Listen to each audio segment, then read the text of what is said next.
네, 금요일에 운수대통 출발해 보도록 하겠습니다. 다음 주 공략할 만한 종목 저희가 꼼꼼하게 파헤쳐 보도록 할게요. 오늘 이 시간은 트렌드세터 MBN골드 강영규 매니저 나와주셨습니다. 안녕하십니까? 네, 안녕하십니까. 네. 네, 우리 매니저님께서도 트렌드를 잘 읽으시잖아요. 네. 저희가 또 어마어마한 수익을 내고 있는 종목이 있습니다. 그 종목 바로 리뷰 도와드릴게요. 그 종목은 바로 우양입니다. 우양이 매니저님 지금 공략한 지 한 달도 안 됐거든요. 네. 와, 수익률 보면은 제 눈을 의심했습니다. 무려 83%. 시청자분들 축하드립니다. 축하드립니다. 매니저님도 축하드려요. 아. 정말 트렌드 세터가 아니라고 할 수 없습니다. 우양을 저희가 미리미리 공략했는데 네. 오늘 또 상한가 나왔잖아요. 네, 그렇습니다. 네, 보유자분들 어떻게 대응할까요? 저는 한 번 더 네. 올라갈 여지가 남아있다라고 좀 네. 보였습니다. 그래서 와우. 저희 매수가보다 100% 올랐을 때 조금 더 올라가면 그러니까 한 9,900원? 지금부터 한 10%더 올라가면 100% 되거든요. 아, 그러네요. 9,900원 정도 한 파도, 오늘 상한가 들어갔으니까 네. 월요일 날쯤에 갭 상승해서 조금 더 올라갈 수 있을 것 같아요. 근데 10,000원은 넘어가긴 단기간에 좀 힘들지 않을까 생각이 들고 9,900원 정도 가게 되면 저희가 매수가 대비 100% 정도 되니까 그 정도쯤에서 차익 실현하시는 게 좋겠다라고 좀 보여지고 그 이후에 또 조정이 나오게 되면 다시 이제 8,000원 정도 때 오게 되면 다시 한번 잡아보시는 게 좋겠다라고 말씀드리겠습니다. 우양 같은 경우는 제가 좋게 보는 이유가 핫도그 때문에 그 핫도그 국내에 유통하는 거의 핫도그의 80% 정도를 우양 걸 쓴다고 해요. 그래요? 네, 냉동식품에 대해서. 근데 그걸로만 해도 매출이 많이 발생되고 있는데 이번에 K푸드 김밥 그걸로 해서 되게 인기를 끌고 있는데 네. 그게 이제 코스트코 쪽에 납품을 하게 되는데 그게 핫도그보다 그 생산 단가가 더 마진율이 낮아요? 한 3배 정도 더 높답니다. 아, 그래요? 네, 그렇다고 하니까 앞으로 지금 가이던스로 제시했던 매출액과 영업이익의 플러스 알파가 어느 정도 될지 아직 감당이 안 되고 있어요. 가늠이 안 되고 있기 때문에 그 부분이 이제 계속 2분기, 3분기에 계속 찍혀 나오게 된다면 4월부터 납품했으니까 뭐 6월, 뭐 9월 계속 나오겠죠. 그러면 그때 가서 지금 물론 주가가 많이 반영이 돼갖고 많이 올라와 있긴 하지만 100%보다 더 올라갈 수 있다고 보기 때문에 9,900원에 차익 실현 우선 먼저 하시고 8,000원 밑에서부터 7,000원 사이까지 분할매수 한번 하셔가지고 다시 한번 10,000원 넘어가서 그 이상까지 한번 지켜보시는 게 어떻겠냐라는 말씀을 드리도록 하겠습니다. 네, 지금도 83%라는 어마어마한 수익률을 내고 있는 우양이지만 한 10% 정도 조금 더 노려봐도 괜찮겠다라고 말씀드려봤습니다. 9,900원까지 일단은 저희가 한번 노려보도록 할게요. 네, 수익 축하드립니다. 네, 우양 리뷰 도와드렸고요. 저희 다음 종목으로는 한 달 전에 공략한 삼천당 제약 도와드릴게요.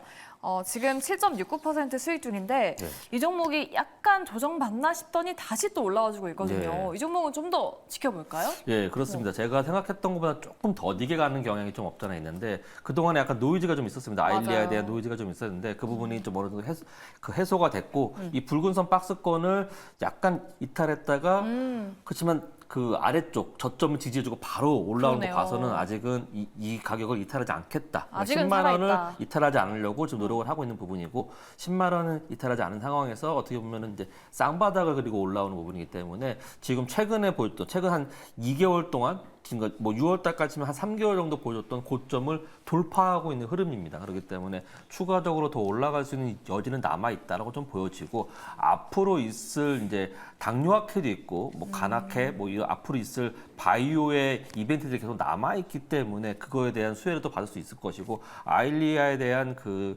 독점에 대한 그런 부분이 만료가 이제 곧 진행됩니다. 그렇게 된다면 그 아일리아에 대한 시밀러를 만들 수 있는 삼천당 제약이 추가적으로 더 올라갈 수 있는 여지가 남아 있다라고 좀 보여지고 저는 전고점까지도 충분히 갈 수 있으니까 그냥 홀딩하시고 지켜보시면 좋겠다라는 말씀을 드리도록 하겠습니다.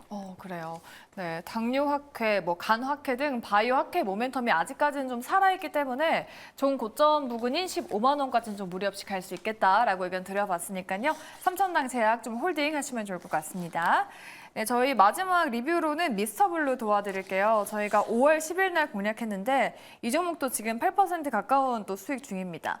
저희가 그 네이버 웹툰 나스닥 상장 모멘텀을 좀 보고 들어갔었는데 이 종목은 지금도 좀 홀딩 가능할까요, 매니저님? 예, 오늘 조금 아쉬운 부분이 있었어요. 예, 아쉬운 부분이 있었는데 오늘 좀 좋은 소식이 나왔다가 지금 뭐 이렇게 조금 조정을 받고 다시 상승한 부분을 좀 반납을 했는데 네네. 아직도 박스권에 갇혀 있는 미스터 블루입니다. 그런데 뭐 네이버 웹툰에 대한 상장은 이제 다 뭐 의심할 여지 없이 다 진행될 거라고 좀 지켜보고 있는 상황에서 지금 8,000원이 넘어가야 되고 아니 3,000원이 넘어가야 되거든요. 근데 오늘도 2,940원 정도 고점을 찍고 내려온 부분이에요. 그래서 요 크게 보면 이 박스권을 돌파하는 게 관건이다.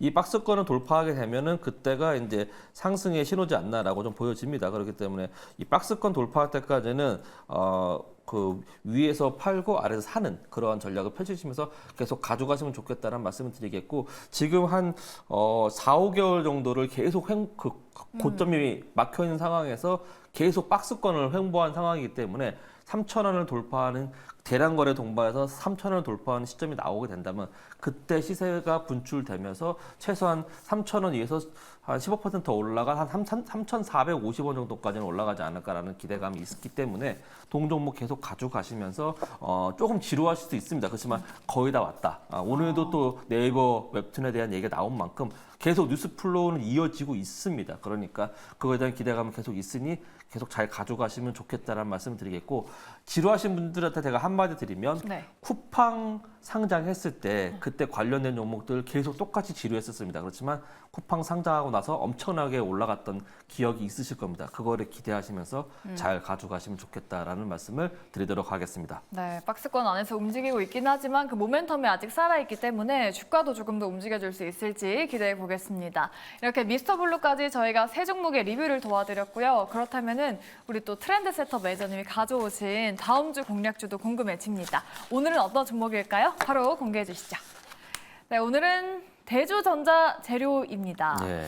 최근의 흐름이 너무나 좋은데 저희가 앞서서 장 마감 후에 한 5시쯤에 또 공시가 좀 전해졌어요.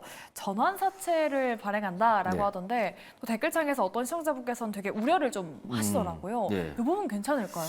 예, 보통 전환사채 발행하면 되게 좀 약간 안 좋은 악재로 네네. 해석하는 경우가 되게 많습니다. 왜냐하면 회사가 돈이 없으니까 그 주식을 담보로 해가지고 앞으로 이만큼 가치 줄 테니까 돈을 빌려달라. 네. 돈을 빌리는 거거든요. 근데 동사 같은 경우는 그렇게 생각하지 않으셔도 됩니다. 그 공시가 두 번에 걸쳐서 나왔는데 180억과 430억 정도 네네. 나왔어요. 근데 그렇게 나오고 나서 시간회가 계속 진행되는 상황에서 시간의 주가를 보니까 빠지지 않고 더 올라갔습니다. 저는 크게 밀릴 줄 알았는데 오히려 안 밀리고 더 올라가더라고요. 예, 그렇습니다. 네. 그거는 왜 그러냐면 대주전자재료가 작년에도 그 생산 캐파, 음극재, 실리콘 음극재에 대한 생산 캐파를 더 키우려고 했었었는데 그게 돈이 없어갖고 좀 약간 못했어요? 예, 못한 부분이 있습니다. 근데 이번에도 지금 대주전자재료가 일은 잘하고 있고 매출이 발생되고 있는데 아직은 영업이익이 그 생산 캐파를 키울 만큼의 돈이 들어오고 있지는 않아요.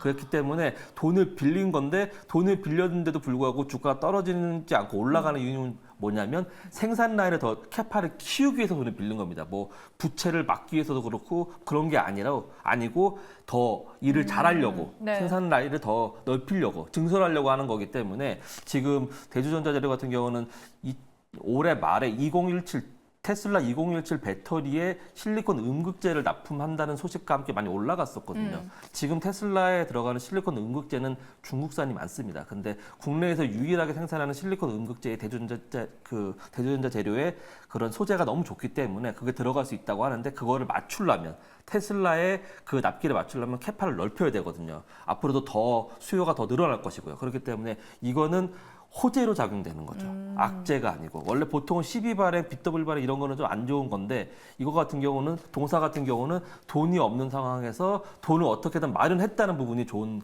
그런 방향성이고 거기서 생산 라인을 넓히면서 앞으로 생산이 더 커지면서 매출 더 늘어나고 영업이익 더 늘어날 수 있다라는 기대감 때문에 시간에 올라간 겁니다. 그래서 저는 월요일 날 더 올라가지 않을까라는 생각이 드네요. 아, 네, 알겠습니다.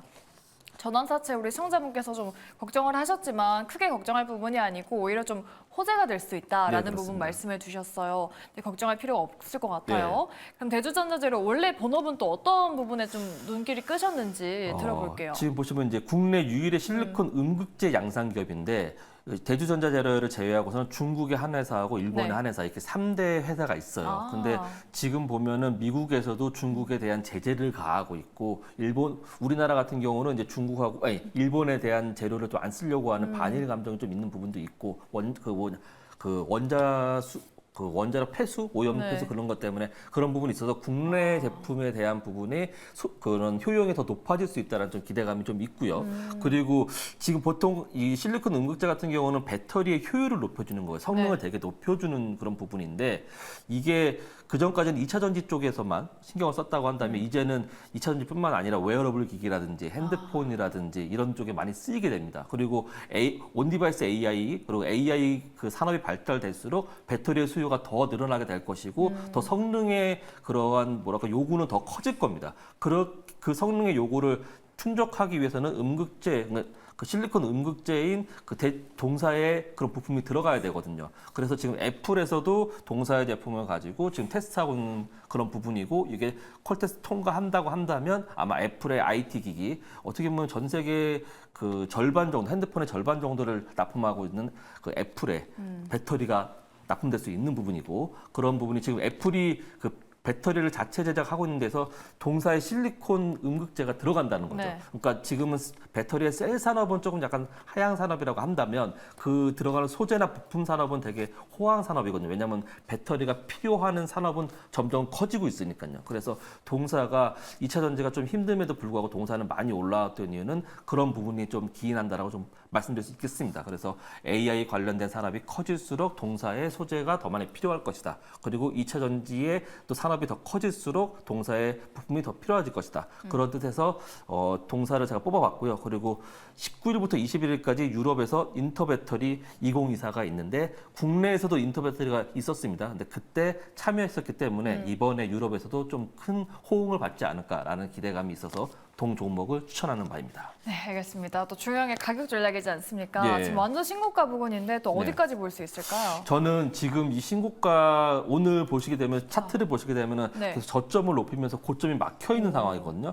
근데 최근의 흐름을 보게 되면 고점을 돌파할 수 있느냐가 가장 관건인 흐름입니다. 네. 근데 지금 고점을 돌파하게 된다고 한다면 오늘 종가가 마침 전일 종가 오늘 종가가 최근에 보여줬던 종가 중에 가장 높은 고가로 형성됐기 때문에 이거는 시간에서 올라갔던 부분이고 다음날 아침에 월요일날 다음 거래일 아침 월요일날 시초가 공략으로 하시게 된다면 추가적인 상승이 가능할 거라고 보고 있고요. 손절가는 21선 라인이라고 할 수 있는 10만 3천 원 정도까지는 충분히 놓고 보시면서 그대로 쭉 홀딩해서 가져가시면 좋겠고 목표가는 여기서 한 15% 정도 더 올라갈 수 있는 월봉으로 보게 되면은 전 고점인 14만 5천 원 정도까지 14만 2,500원 정도까지는 올라갈 네. 수 있다라고 좀 보여집니다. 그래서 그때까지는 홀딩하셔서 꾸준히 가져가신다면 큰 수익 거둘 수 있다라고 말씀드릴 수 있겠습니다. 네, 알겠습니다. 저희 주상전화 오늘 준비한 내용은 여기까지입니다. 저희는 다음 주 이 시간에 돌아올게요. 오늘 방송 끝까지 시청해주신 여러분 고맙습니다.